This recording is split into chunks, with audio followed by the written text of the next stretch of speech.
Salut à tous, c'est First Steel et aujourd'hui on se retrouve sur Sony Vegas Pro pour comment créer une intro simple et rapide. Donc on va directement créer une piste vidéo, une piste audio. On va directement insérer un média texte qu'on va peut-être appeler les tutos. Si vous voulez bien moi je vais ensuite. Non, je déconne les gars. Je déconne, je vais pas aller aussi rapidement, vous inquiétez pas, je vais prendre le temps, je vais vous expliquer. Et c'est parti.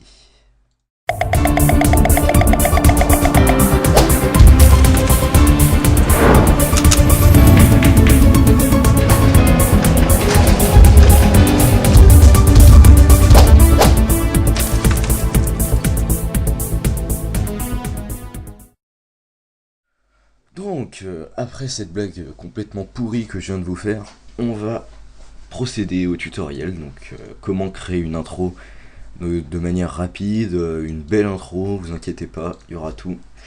Donc, on va y aller. Donc déjà, je filme avec Camstasia, je vous le dis tout de suite avant que des personnes me le disent en commentaire. Et donc, on va y aller. Donc, vous voyez que j'ai Sony Vegas Pro 10 et Sony Vegas Pro 11. Bon là en l'occurrence j'ai pas le Sony, bah là non plus, tant pis. En gros c'est Sony Vegas Pro. Donc on va utiliser que ce logiciel dans ce tuto. Même si vous voyez qu'il y a aussi Cinema 4D qui sont vachement utilisés, Adobe After Effects en général aussi. Donc voilà, donc il faut savoir que Sony Vegas Pro 10 et Sony Vegas Pro 11, bon bah Sony Vegas Pro 11 est sorti après le 10, hein, vous en doutez. C'est franchement, il n'y a aucune différence, mis à part quelques petites interfaces dans les menus et tout. Mais franchement, sinon, il n'y a vraiment rien de... c'est tout pareil. Moi, je vais utiliser Sony Vegas Pro 10, parce que bah, c'est le logiciel que j'ai eu en premier, donc j'ai tout fait avec lui. Mais si vous avez le 11, vous pouvez quand même suivre le tuto, il n'y a pas de problème. Normalement, vous trouverez tout. Donc, c'est parti, on y va. Je lance Sony Vegas Pro.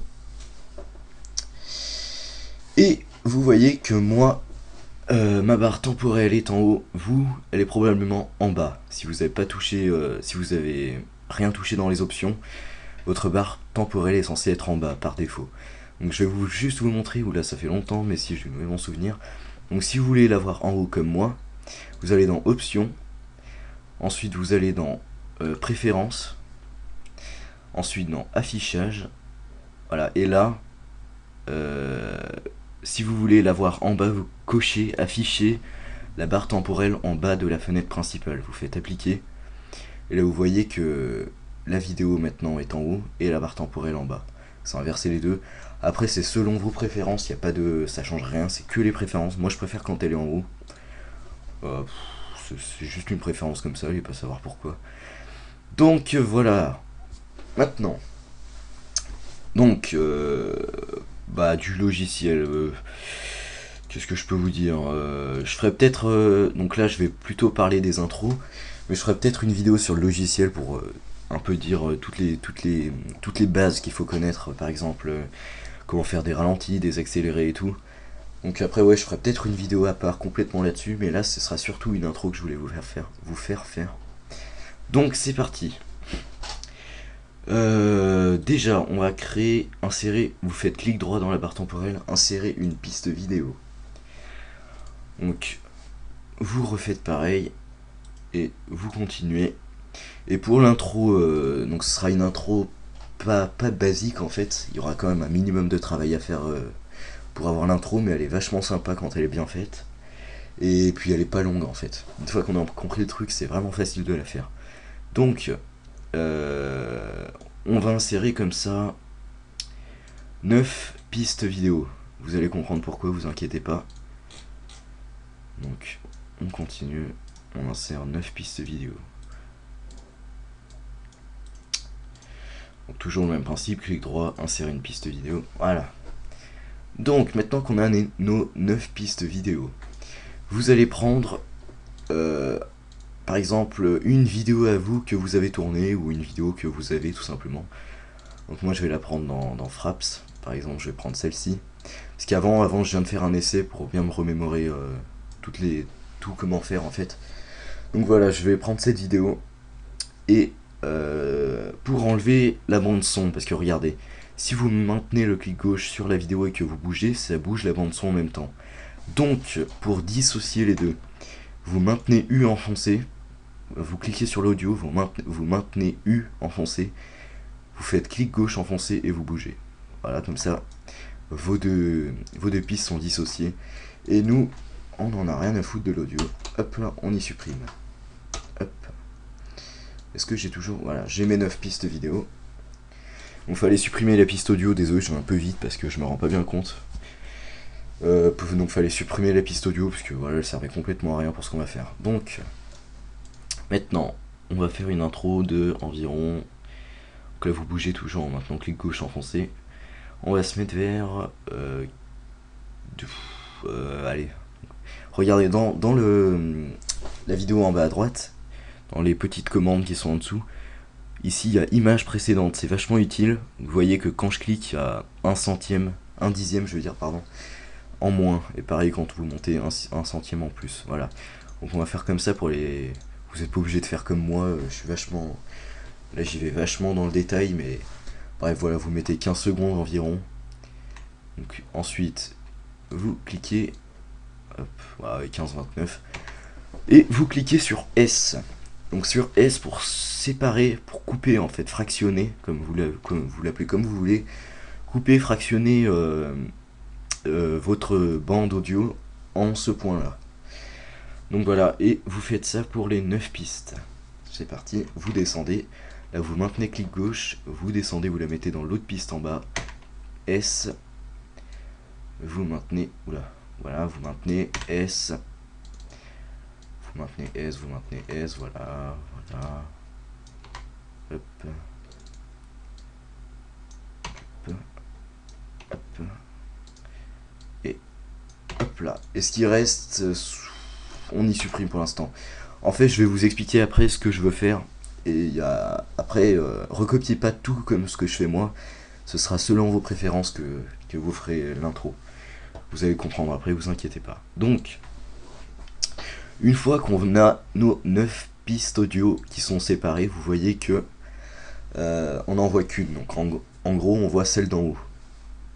Et on voit pas celle d'en bas. Donc, moi ce que je vais faire, c'est que je vais tous les réduire de taille pour que on les voit toutes et que je les mette toutes alignées en fait dans notre vidéo. Enfin, vous verrez, j'ai du mal à m'exprimer là. Donc pour ce faire, vous allez cliquer sur la petite icône panoramique recadrage d'événements. Hop.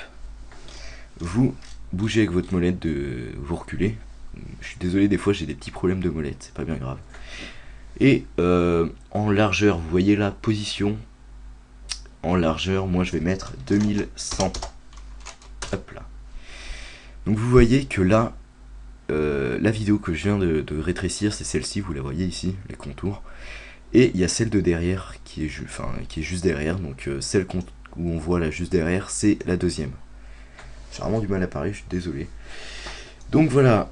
Ensuite, vous maintenez clic gauche enfoncé. Et vous allez mettre la petite vidéo que vous venez de réaliser dans le coin. Donc vous voyez là, vous voyez que ça en fait c'est les bords de la vidéo. Donc par exemple ce côté gauche là, que vous voyez ici. Donc le côté gauche de la vidéo, c'est cette petite barre de pointillés. Donc pareil pour toutes les petites barres de pointillés, c'est en fait l'interface de votre vidéo. Voilà, c'est tout. Enfin, c'est l'affichage de votre vidéo. Donc on va y mettre bien dans le coin. Donc vous prenez votre vidéo, vous la mettez bien dans les deux coins. Hop. Voilà. On va dire comme ça. Et vous voyez qu'elle est bien dans le coin, alignée en haut à gauche. Ensuite, on va faire pareil pour la deuxième. Je vais aller un peu plus vite maintenant que vous avez compris la méthode. Donc largeur, vous allez mettre 2100. Hop là. Cette vidéo, donc déjà on va remplir tous les 4 coins là. Hop là. Ok, elle est pas tout à fait bien. Voilà, parfait. Donc vous allez remplir vos 4 coins comme ça. Pareil pour la troisième.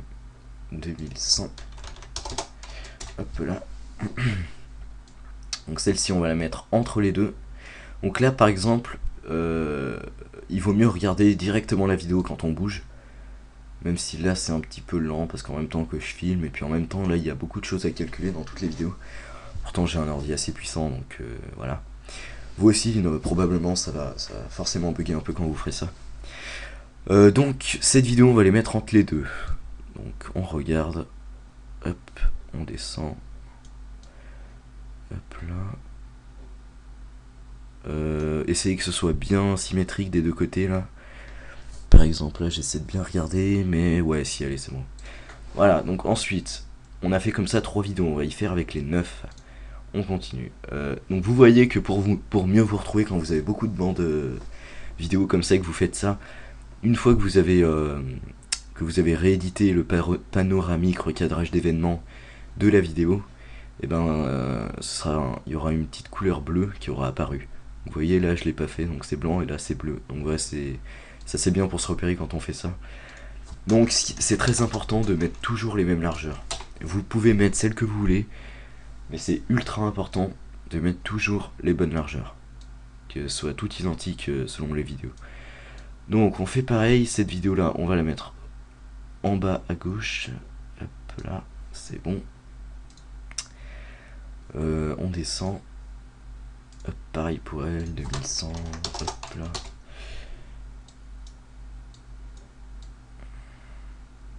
Donc j'espère, c'est mon premier tuto, j'espère vraiment qu'il va vous faire plaisir.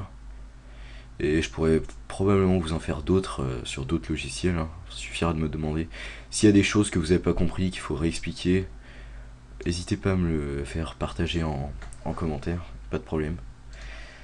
Ensuite, on fait pareil. On va y mettre entre les deux en bas. Donc la symétrie est ultra importante pour ce que je veux faire. Après, moi là je la fais plutôt rapidement. Vous appliquez-vous si vous voulez vraiment vous en servir comme intro. Moi j'ai fait déjà une intro que vous avez probablement vue, j'espère que vous l'avez aimé.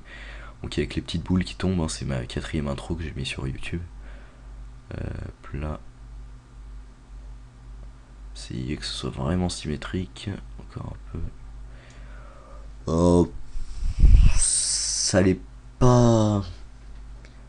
Ça l'est pas tout à fait. Attendez. Donc vous voyez, quand vous êtes aligné en bas, vous pouvez faire quelque chose, c'est cliquer ici. Donc c'est déplacement libre, X ou Y. X c'est l'origine, donc les abscisses, et Y les ordonnées, donc, dans un graphique. Donc c'est les unités de mesure dans les graphiques. Donc voilà, donc ici vous cliquez dessus et vous mettez déplacer dans X uniquement. Donc les abscisses c'est horizontal et Y vertical, voilà. Mais c'est mieux dit comme ça. Parce que vous voyez qu'on a vraiment bien positionné le pointillé sur le bas de la vidéo, mais qu'il y a un peu trop d'espace à gauche par rapport à droite, c'est pas tout à fait symétrique.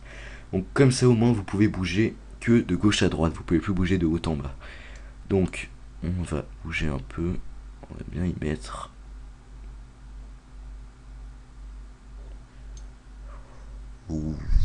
Ouais allez bon on laisse comme ça, de toute façon vous appliquez-vous, faites vraiment ça dans la dentelle. Moi c'est juste pour vous montrer la méthode et puis vous recopiez. Et là on va faire toujours pareil avec la largeur machin. Vous pouvez mettre directement la largeur 2100, ça vous met automatiquement la hauteur en conséquent. Donc là vous voyez qu'elle est parfaitement au milieu, donc on va la laisser. Hop. Et souvenez-vous bien, bon, quelle piste à vous sera au milieu, c'est très important pour ce qu'on va faire après. Donc souvenez-vous bien que votre piste à vous sera au milieu, et que... Non, donc je recommence. Souvenez-vous bien quel numéro de piste, d'ici vous voyez que c'est le 7, est au milieu, car ce sera très important pour après, vous comprendrez. Ici pareil, on met 2100. Donc maintenant, vu qu'elles sont directement alignées sur le milieu, on va bouger que dans l'axe des X, les abscisses. Donc vous bougez, vous mettez vos pointillés. Hop là, parfait. Donc, moi je vous dis, c'est vraiment une intro très facile à faire et très sympa. On sent qu'il y a quand même eu un minimum de travail, elle est vachement sympa. Donc là je suis con parce que j'ai complètement oublié de mettre la largeur. Voilà. Donc on place la vidéo comme il faut. Voilà. Vous voyez que les 9 pistes vidéo sont toutes alignées, sont toutes dessus. Par contre ici ce que j'aime pas trop c'est que vous voyez ici la piste en haut à gauche est pas très bien mise, donc je vais la remettre. Là, vous la reprenez, ouais vous voyez. Les pointillés sont pas tout à fait dessus. Et ça fera pas beau pour après. Donc voilà. Ça m'a l'air bien cadré. Ouais. Peut-être celle d'en bas qui est pas tout à fait... Ouais, vous savez quoi ouais, je vais peut-être essayer de la repositionner vite fait. Vous devez me prendre pour un taré d'aller dans des détails comme ça, mais vous verrez que pour après, c'est pas si con de faire comme ça. Donc voilà, allez, on va dire que c'est bon. Une fois que vous avez vos 9 pistes vidéo réparties comme ça, donc je vais pouvoir vous expliquer un peu ce que je vais faire. Vous avez probablement vu des intros des gens où en fait on voit plein de petites vignettes de vidéos et en fait on voit un dézoom et puis là le pseudo qui apparaît. Ben, c'est ça que je vais vous apprendre aujourd'hui. Donc dans vos petites vignettes vous pouvez faire comme moi je l'ai fait vraiment rapidement, c'est pour ça que j'ai pris toutes mes vignettes de la même source, ce qui est pas forcément une très bonne idée. Après, si vous pouvez vous prendre plusieurs vidéos à mettre et comme ça fait plusieurs couleurs différentes, parce que là on reste vraiment dans le même thème, parce que le but de ces intros c'est de montrer la diversité des projets, des vidéos qu'on peut offrir. Donc moi j'ai repris tous les mêmes vidéos, ça reste un peu dans un ton monotone, donc n'hésitez pas à prendre plusieurs sources différentes. Donc une fois que vous avez ça, moi j'en ai mis 9 aussi pour aller plus rapidement, parce qu'une fois que la méthode est comprise de toute façon c'est bon. Mais vous, si vous voulez en mettre plus, il n'y a vraiment aucun souci là-dessus. La méthode reste la même, et puis ça fait juste plus de couleurs, et ça fait juste plus joli en fait si vous en mettez plus. Hein. Après, libre à vous de faire comme vous voulez. Et donc vous voyez que là moi j'en ai mis 9, c'est plus rapide, mais la méthode reste la même. Maintenant j'ai dit ça, on va... Qu'est-ce que je voulais vous dire aussi? Donc oui, si vous voulez en mettre plus, par exemple, vous voyez que là j'ai équilibré l'espace de ma vidéo en fonction de la largeur que j'ai mise, donc la largeur 2100. Donc si vous voulez en mettre plus, vous devez équilibrer la largeur en conséquent afin que la vidéo soit plus petite. Je suis en train de faire des signes devant mon écran comme si je vous montrais, je sers totalement à rien. Donc voilà, vous devez mettre votre largeur en conséquent du nombre par rapport au nombre de vidéos que vous voulez mettre dans votre clip. Voilà. Par exemple, si vous voulez mettre 25 petites vignettes, vous devez mettre une largeur petite. Oui, il me semble que c'est petite. On va essayer tout de suite. 1900, là, si je mets... Ah non, oui, bah oui, petite. Donc voilà, petite pour mettre plus de vidéos en fait. Donc voilà, l'important c'est ça. C'est de garder cette symétrie et que toutes vos vidéos soient identiques. Très important. Donc voilà, moi je laisse 9 vidéos, c'est plus rapide. Je garde aussi la même source, c'est plus rapide. Vous, essayez de faire ça dans la dentelle, de mettre un peu plus de vidéos, peut-être une quinzaine. Moi j'en ai mis 9, essayez d'en mettre une quinzaine. Et qu'elles soient toutes identiques, de même format. Et de mettre plusieurs... regardez par exemple là j'ai du Minecraft. J'aurais pu mettre du Minecraft, ça montre vraiment la diversité des jeux. Ça change de cette... ça fait moins monotone en fait. Donc une fois que vous avez ça, alors on va faire un premier rendu de vidéo. Donc là vous vous dites, mais l'intro n'est pas terminée. Non, vous inquiétez pas, elle n'est pas terminée. D'ailleurs je la ferai en deux parties, ça ce sera la première partie. Donc, souvenez-vous bien, je vous ai dit que pour moi, la vidéo qui est au milieu, c'est celle de la numéro de piste égale à 7. Donc souvenez-vous bien de ce numéro de piste. Et on va faire un rendu. Donc vous allez dans Fichier. Non, attendez. Justement. Au début, vous cliquez bien. Hop, ici. Voilà. Vous voyez que je suis à 0,0. Vous bougez pas. Vous maintenez clic gauche enfoncé. Et vous bougez. Voilà. Votre... en fait, ça c'est une zone de boucle en fait. Votre zone de boucle de façon à ce qu'elle prenne les 9 pistes vidéo. Ensuite, vous faites rendre en tant que fichier, rendre en tant que... donc moi, je vais le rendre dans le bureau, après c'est comme vous voulez. Si vous voulez jamais perdre cette source, vous faites enregistrer les marqueurs du projet dans le fichier multimédia. Moi, je le décoche parce que je m'en fiche. Donc, vous faites étirer la vidéo à la taille de l'image de sortie sans bande noire et rendu de zone boucle uniquement, zone boucle qu'on vient de faire. Alors... moi je vais mettre en tuto, nom du fichier je vais mettre tuto. Et le type, vous laissez WMV et modèle, vous mettez vidéo HD 720, 250p, 5 mégabits par seconde. Voilà, ce sera très bien comme ça. Et vous faites enregistrer. Donc là, vous voyez le rendu qui se fait.